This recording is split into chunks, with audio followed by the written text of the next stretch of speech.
Shigella വ്യാപിക്കുന്നു എന്നൊക്കെ പറഞ്ഞു കഴിഞ്ഞാൽ നമുക്കൊരു സുഖമുള്ള കാര്യമല്ല. എന്താണ് കൂടുതൽ വിവരങ്ങൾ? ആരോഗ്യവകുപ്പ് എന്താണ് പറയുന്നത് ഇക്കാര്യത്തെക്കുറിച്ച്?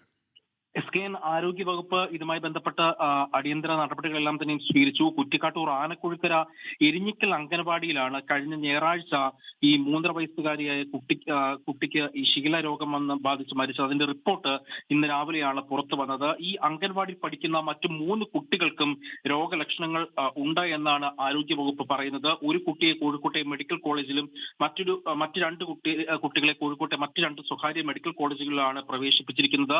ഇവർക്ക് രോഗലക്ഷണങ്ങൾ എല്ലാം തന്നെ കണ്ടെത്തിയിട്ടുണ്ട് എന്നാണ് പറയുന്നത്. ഇതുകൂടാതെ ഈ ആനക്കുഴിക്കര പ്രദേശത്തെ 5 മുതിർന്നവർക്കും ഈ രോഗം സ്ഥിരീകരിച്ചിട്ടുണ്ട്. അവർക്ക് രോഗലക്ഷണങ്ങൾ ഉണ്ട് എന്നാണ് ആരോഗ്യവകുപ്പ് പ്രധാനമായും പറയുന്നത്. എങ്ങനെയാണ് ഈ മേഖലകളിൽ ഈ രോഗം കണ്ടെത്തിയത് എന്നുള്ള അടക്കമുള്ള കാര്യങ്ങൾ ആരോഗ്യവകുപ്പ് ഇപ്പോഴും പരിശോധിച്ച് വരികയാണ്. ഷിഗല്ല ബാക്ടീരിയ മൂലമുണ്ടാകുന്ന ഈ ഷിഗല്ലോസിസ് എന്ന അണുബാധ കാരണമാണ് ഷിഗല്ല രോഗം വരുന്നത്. പ്രധാനമായും ഇത് കുടലിനെ ബാധിക്കുന്ന ഒരു രോഗമാണ്. അതുകൊണ്ട് തന്നെ ആരോഗ്യവകുപ്പ് അംഗൻവാടികൾ കേന്ദ്രീകരിച്ച് പരിശോധനകളും ഒപ്പം തന്നെ ജാഗ്രതാ നിർദ്ദേശങ്ങളെല്ലാം തന്നെയും പുറപ്പെടുവിച്ചിട്ടുണ്ട്. SKN.